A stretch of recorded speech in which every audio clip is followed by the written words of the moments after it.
ఓం నమో శ్రీ లక్ష్మీ వెంకటేశ్వరాయ శ్రీ మహాగణాధిపతియే నమః. ఉగ్రం వీరం మహావిష్ణుం జ్వలంతం సర్వతోముఖం నృసింహం భీషణం భద్రం మృత్యుర్నమామ్యహం. ప్రేక్షకుల నమస్కారాలు తెలియజేస్తూ మనం ఈ మాసం అంటే జూన్ నెల రాశులకి ఎలా ఉంటుందనేటువంటి విషయాన్ని స్పష్టంగా తెలుసుకుందాం. మరి గ్రహాల యొక్క పరిస్థితి చూసినట్లయితే మనకి మేషరాశిలో వృషభ రాశిలోకి వచ్చేటప్పటికి రవి ఉన్నాడు, మిథున రాశిలో గురుడు, కర్కాటక రాశిలో కుజుడు, మరి మేష రాశిలో శుక్రుడు, శనేమో మీన రాశిలో శని, రాహు కుంభరాశిలో, కేతు సింహరాశిలో. ఈ విధమైనటువంటి గ్రహాల యొక్క సంచారం ఉండడం ద్వారా ఇది సర్పదోష సంబంధమైందని అంటూ ఉంటారు. ఏదైనప్పటికీ దీని యొక్క ప్రభావం వల్ల అవచ్చు మనం వ్యక్తిగతమైనటువంటి రాశులకి ఈ జూన్ నెల ఎలా ఉంటుంది అనే విషయాన్ని మనం బాగా ఆలోచిద్దాం. తద్వారా సులభమైన పరిహారాల ద్వారా ఈ రాశుల్లో ఉన్నటువంటి మనకి సులభమైన పరిహారాల ద్వారా తప్పనిసరిగా దానిని మనం చెడు ప్రభావాన్ని నివారించుకుంటూ సన్మార్గంలో వెళ్ళడానికి జ్యోతిషం ఒక లైట్లా మనకు ఉపయోగపడి ఎంతో ఉపయోగకరంగా ఉంటుంది. ఇది హ్యాండ్ బుక్ అంటారు, కరసాధన లాంటిది పంచాంగం. చేత ఖగోళంలో ఉన్నటువంటి గ్రహాల ఆధారంగా తీసుకుని చెడు వస్తుందనేప్పుడు జాగ్రత్తలు, మంచి వస్తుందన్నప్పుడు కొంచెం వేగవంతంగా వెళ్ళి మన విజయాన్ని మనం సాధించగలుగుతాం.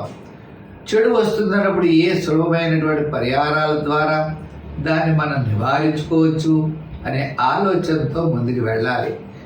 దీన్ని ఒక గైడెన్స్గా మాత్రమే స్వీకరిస్తూ మనం వెళ్ళినట్లయితే తప్పకుండా మన విజయాన్ని సాధించగలుగుతాం. రెండో విషయం, ఉద్యమేన సిద్ధ్యంతి కార్యాణి మనోరథై. మన యొక్క ప్రయత్నం తప్పనిసరిగా ఉండాలి. ప్రయత్నం చేతనే విజయం సాధిస్తామనేటువంటి విషయాన్ని కూడా మీరు తెలుసుకోవాలి. మా కార్యక్రమం మీకు నచ్చినట్లయితే లైక్ చేసి షేర్ చేయండి. ప్రతి ఒక్కరు కూడా ఈ కార్యక్రమాన్ని 10 మందికి అందిస్తారని ఆశిస్తూ, మీనరాశి, ఈ మీనరాశి వారికి కాస్త వెసులుబాటు అనేది తప్పనిసరిగా జరిగే అవకాశాలు ఉన్నాయి. అది కూడా ఎప్పుడు అంటే చెప్పాలి అంటే జూన్ 15 నుంచి జూన్ నెలాఖరు వరకు చిన్న చిన్న సమస్యలు ఉంటాయి, ఆర్థిక ఇబ్బందులు ఉంటాయి. చాలా ముఖ్యమైన విషయం తెలుసుకోవాల్సిన విషయం, రిస్క్ పని మాత్రం ఎటువంటి పరిస్థితుల్లో చేయకూడదు. అది ప్రయాణాదులైతే రిస్క్ చేయకూడదు. కొంతమంది చీటీలు, బిజినెస్లు అంటూ తెలివి తక్కువ బిజినెస్లు, తెలివి తక్కువ వ్యాపారాలు చేస్తూ ఉంటారు. అవి అస్సలు పనికిరావు.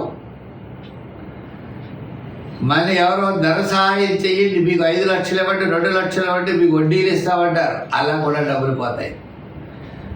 కొంతమందికి ఉద్యోగాలు ఇప్పిస్తామంటూ డబ్బులు తీసుకుంటారు, అవి పోతాయి.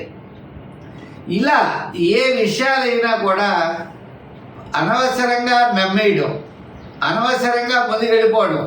ఏదో సెటిల్ అవుతాడు కదా పిల్లాడు అని అనుకుంటాం, కానీ తప్పులేదు, కానీ వద్దు. ఈ విధంగా అడ్డదోవన మీరు ఏది చేసినా చీటీలు, బిజినెస్ల దగ్గర నుంచి దెబ్బ పడే అవకాశాలే ఉన్నాయి. అందుచేత విద్యార్థులు కష్టపడండి, చదవండి. ఉద్యోగస్తులు కష్టపడండి, ప్రయత్నం చేయండి. వ్యాపార పరంగా ఆర్థిక లావాదేవీలు కూడా తప్పనిసరిగా మీరు విజయాన్ని పొందగలుగుతారు. నిక్కచ్చిగా ఉండండి, అధర్మ మార్గంలో చేయకండి. వృత్తుల పరంగా కూడా అంతే.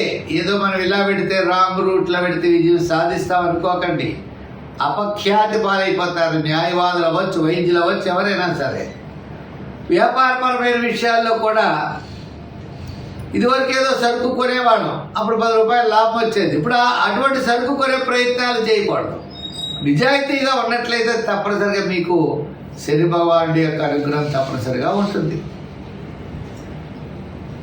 జూన్ నెల మీనరాశి వారికి కొంత అనుకూలమైన వాతావరణం ఉన్న కారణం చేత అనవసరమైన వ్యవహారాలు రిస్క్ చేయకండి. ఎందు గురించి అంటే జూపిటర్, శాటర్న్ వీటి యొక్క బలాలు లేవు, రాహు యొక్క బలం లేదు. ఏ విధంగానూ మనకు బలాలు లేనప్పుడు, మనం గ్రహానుకూలత లేనప్పుడు మనం విడితే తప్పనిసరిగా ఇబ్బంది పడే అవకాశాలు ఉన్నాయి. మరి నవగ్రహ ప్రదక్షిణ చేయండి, నవగ్రహ స్తోత్రాలను పఠించండి, ప్రతిరోజు శివాలయానికి సాయంకాలం వేళ వెళ్ళి ప్రదర్శనలు చేయండి. సోమవారం అటువంటి ఉదయం సమయంలో వెళ్ళి స్వామివారికి పాలాభిషేకం, పాలు సమర్పించండి. సంఖ్యల్లో 3 ఎక్కువగా, 4 సంఖ్యలు ఎక్కువగా వాడండి. గోల్డ్ కలర్ ఎక్కువగా వాడండి. అలాగే తెలుపు కూడా మంచిది, తద్వారా మీరు విజయం సాధించగలుగుతారు. దానాల్లో తిలదానం చేయండి. నువ్వు పప్పు ఉండలు కాకులకి పెట్టండి, బెల్లం కూడా పెట్టండి. చీమలకు పంచదార వేయండి. దానాల్లో నల్లని వస్త్రాన్ని దానం, తిలలు దానం చేయండి.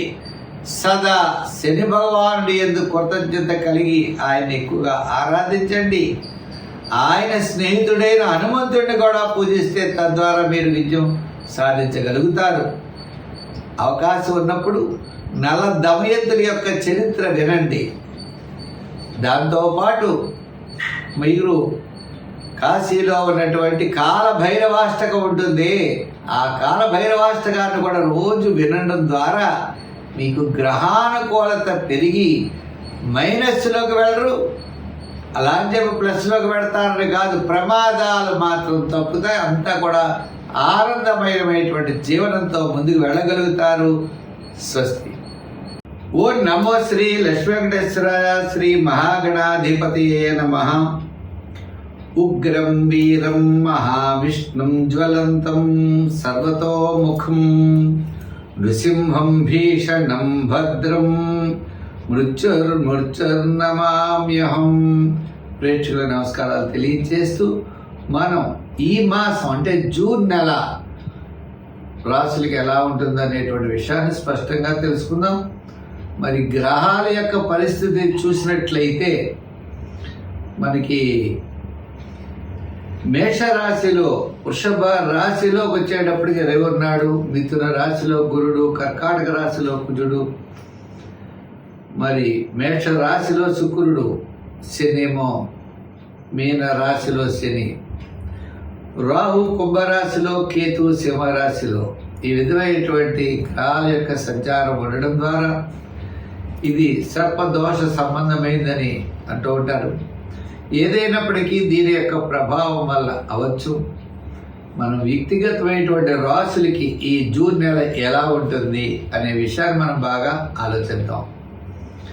తద్వారా సులభమైన పరిహారాల ద్వారా ఈ రాశుల్లో ఉన్నటువంటి మనకి సులభమైన పరిహారాల ద్వారా తప్పనిసరిగా దానిని మనం చెడు ప్రభావాన్ని నివారించుకుంటూ సన్మార్గంలో వెళ్ళడానికి జ్యోతిషం ఒక లైట్లా మనకు ఉపయోగపడి ఎంతో ఉపయోగకరంగా ఉంటుంది.